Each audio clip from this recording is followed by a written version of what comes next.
Ok, vamos lá. Chegou aquela semana. A semana da prova. A gente sabe, a pressão é enorme. A matéria parece infinita. Mas calma. Com a estratégia certa, dá para transformar esse caos em confiança. Sentir aquele frio na barriga, aquela pontinha de pânico, é super normal. Acho que todo estudante passa por isso. Mas o que vai diferenciar quem tem sucesso de quem só se estressa é ter um plano. Saber exatamente o que fazer. E o centro de tudo está aqui. De um lado, a gente tem o conforto da revisão passiva. Sabe, reler, passar o marca-texto, fazer um resumo.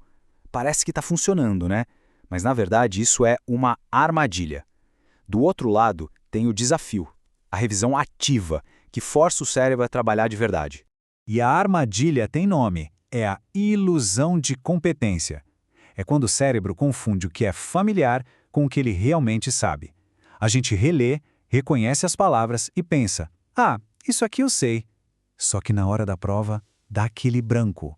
Vamos ver agora como a gente destrói essa ilusão. Para isso, nosso roteiro é o seguinte. Primeiro, entender o erro mais comum na hora de revisar. Depois, vamos aplicar a estratégia 80-20, usar a revisão ativa como a nossa principal ferramenta, montar um plano de ataque para a semana, cuidar do cérebro e, por fim, nos preparar para o grande dia. Vamos começar pelo básico. O erro que quase todo mundo comete e porque simplesmente ficar relendo a matéria não funciona. Ok, se não dá para revisar tudo com a mesma intensidade, onde a gente coloca a nossa energia? A resposta está na estratégia 80-20. É sobre focar no que realmente importa. Isso aqui é o famoso princípio de Pareto, só que aplicado aos estudos. A ideia é que, geralmente, 80% da nossa nota vem de apenas 20% do conteúdo. Então, a chave não é estudar mais horas, é estudar de forma mais inteligente. Focar nesse núcleo essencial para dominar o que tem mais chances de cair. Mas como encontrar esses 20%?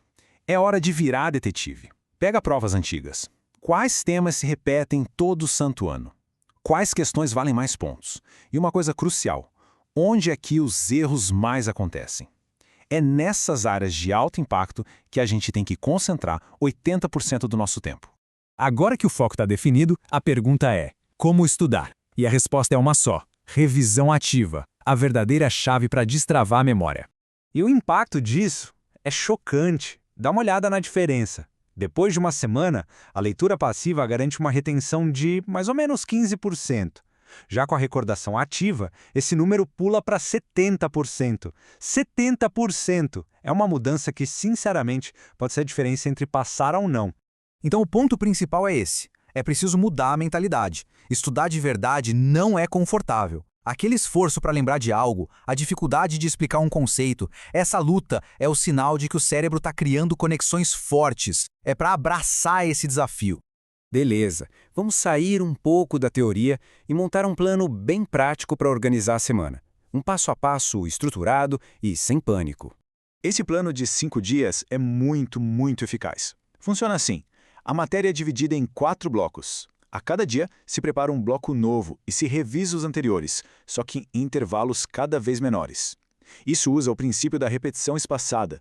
Quanto mais antiga a informação, menos tempo a gente precisa para reativar ela na memória. E no último dia, um grande simulado para consolidar tudo. Uma técnica poderosíssima para revisão ativa é o blurting, que seria algo como o despejar a informação. É simples, mas brutalmente eficaz. Depois de uma leitura rápida, a pessoa fecha tudo e joga no papel o que lembra. Aí, quando compara com o original, as lacunas de conhecimento ficam óbvias, bem visíveis.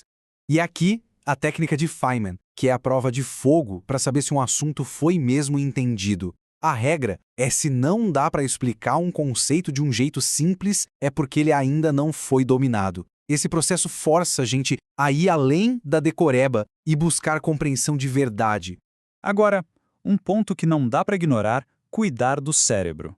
Nenhuma técnica de estudo do mundo vai funcionar se a nossa máquina não estiver bem cuidada, ainda mais sob pressão. E como essa frase resume bem a experiência de tantos estudantes, cuidar de si não é um luxo, sabe? É uma necessidade estratégica para aguentar o tranco e manter a mente afiada. O pilar número 1, sono. Isso aqui não é negociável. É durante o sono profundo que o cérebro organiza e fortalece tudo o que foi estudado, passando as informações para a memória de longo prazo.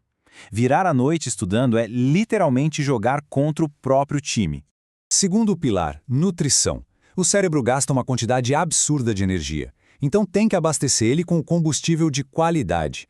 Pense em carboidratos complexos, para ter energia estável, proteínas, gorduras boas e, pelo amor de Deus, beber água. A desidratação acaba com a concentração. E o terceiro pilar, gerenciar o estresse.